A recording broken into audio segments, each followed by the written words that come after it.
Hello and welcome to today's tutorial. In this lesson, we'll explore how to convert all keys in an object to lowercase.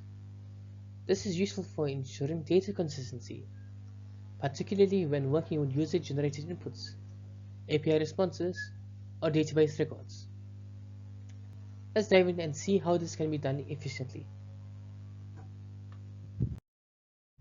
This function is particularly useful when handling case-insensitive data in web applications, ensuring that key lookups work reliably without case mismatches.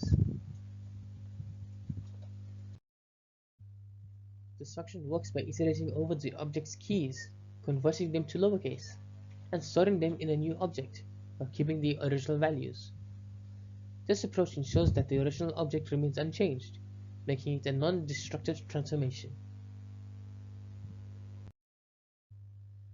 This function ensures consistency by converting all keys into lowercase while keeping the values unchanged.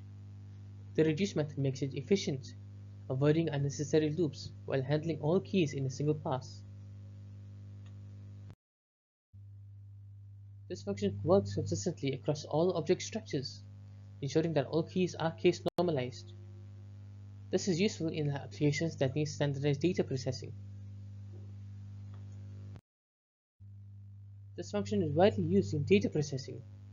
The key names must be consistent regardless of case sensitivity, which ensures that lookups and comparisons remain reliable across different data sources.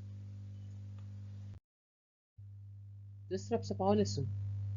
We've learned how to convert all objects' keys to lowercase, ensuring case-insensitive data handling in JavaScript applications.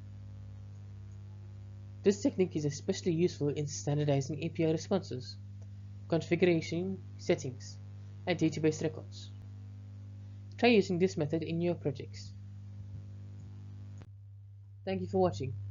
If you enjoyed this video, please make sure to like, share, and subscribe for more JavaScript tutorials. I'll see you in the next one.